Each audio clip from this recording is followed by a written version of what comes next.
Bienvenidos a Modo Caos, un espacio donde hablamos de lo que muchos piensan, pero pocos se atreven a decir. Su servidora Verónica García, licenciada en Pedagogía, apasionada en comportamiento humano y las relaciones personales. Y un servidor, Felipe Vázquez, psicólogo, psicoterapeuta y doctor en psicopatología forense. El día de hoy, Felipe, tenemos un temazo, como cada uno de nuestros episodios en este podcast, el cual vamos a hablar de un tema que es tan controversial en la familia debido a la drogadicción. Ese tema donde hablamos de las situaciones familiares que se presentan y que agobian una relación o un entorno, ya sea de amigos, de familia o de un ambiente laboral y que te afecta día con día. Así es, Vero. Pues aunque de alguna manera pensamos que las personas que consumen sustancias tienen la libertad, sobre todo, de expresarlo, nos vamos a dar cuenta de que sigue siendo todavía un tabú. Y vamos a ver el impacto psicológico y social que tiene la familia que tiene algún miembro consumidor de sustancias, que le llamamos familias toxicómanas y drogodependientes. Así es, Felipe, y me gustaría iniciar con este podcast hablando de una definición general de qué es la drogadicción. Bien, hablando de drogadicción, nos apegamos particularmente al consumo de aquella sustancia tóxica para el cuerpo que tiene una alteración en nuestra psique, en nuestra mente, y que obviamente va a generar disfuncionalidad en el campo personal, social y familiar, a tal punto de llegar a algunas personas a generar brotes psicóticos. Socialmente el impacto sería tener algún tipo de violencia, ¿verdad? Tipificación de algunos tipos de delitos y demás.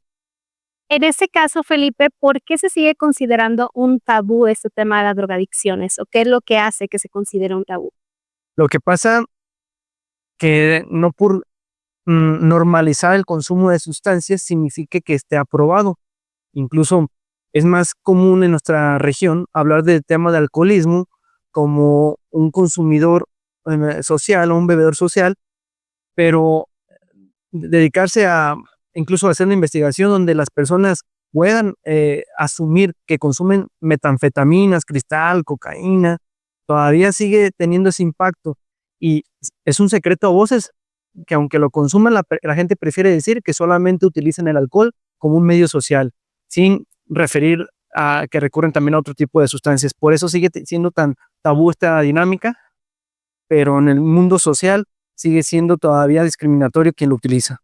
Cuando alguien tiene una adicción, hablando ya sea en alcoholismo o algún tipo de drogadicción ya más agraviada, ¿por qué es tan difícil reconocerla? ¿Por qué es tan difícil aceptar que alguien está adicto a alguna sustancia química? De cajón tenemos que hablar apegados a la OMS, la Organización Mundial de la Salud, que incluso lo clasifica como una enfermedad. Entonces, difícilmente la persona que consume sustancias tóxicas, llámese alcohol, tabaco, o alguna droga psicodélica, efectivamente puede determinar que ya está en el grado de enfermedad. Piensan las personas que lo utilizan que pueden dejarlo cuando lo consideren pertinente. Y ese es uno de los primeros errores que ocurren los usuarios. Pensar que no porque lo consuman 2, 3 veces o situacionalmente o circunstancialmente vayan a ser ya candidatos a una adicción. Y si hablamos de la definición de adicción como tal, hablamos que la palabra adicción, la A significa sin, es el prefijo sin, y dicción es sin habla, es decir, le ponen voz a esto que siente la persona cuando consume este tipo de sustancia, lo que va generando que sea su forma de comunicarse, solo y tan solo a través del consumo de drogas. Aquí me gustaría abordar un tema tan importante, Felipe, para todos los jóvenes que nos están visualizando, que están escuchando este podcast, este temazo, es el que normalmente dicen, con una vez que lo consumas, no pasa nada.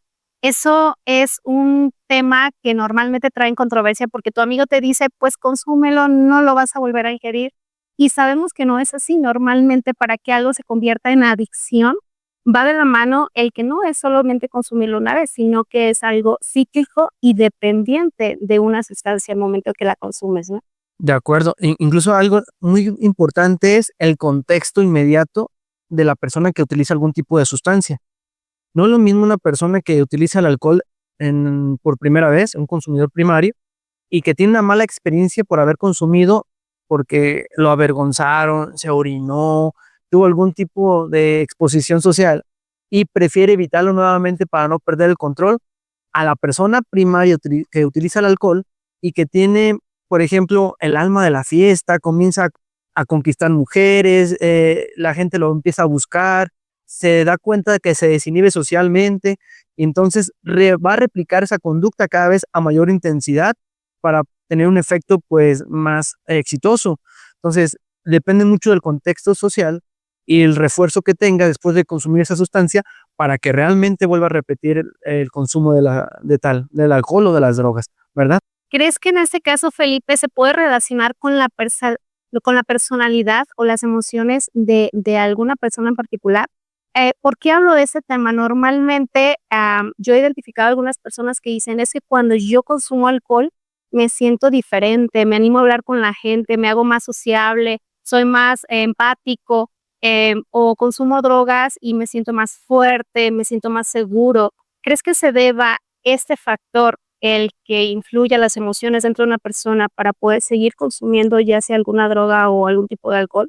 Totalmente sí, porque incluso cuando diagnosticamos desde el Manual Psiquiátrico de Trastornos Mentales, conocido como DSM-5, identificamos que es un trastorno por consumo de sustancias, ya sea al alcohol, a metanfetaminas, a cannabis, pero tiene ese impacto, que es una alteración mental y que va de acuerdo a un cierto tipo de personalidad.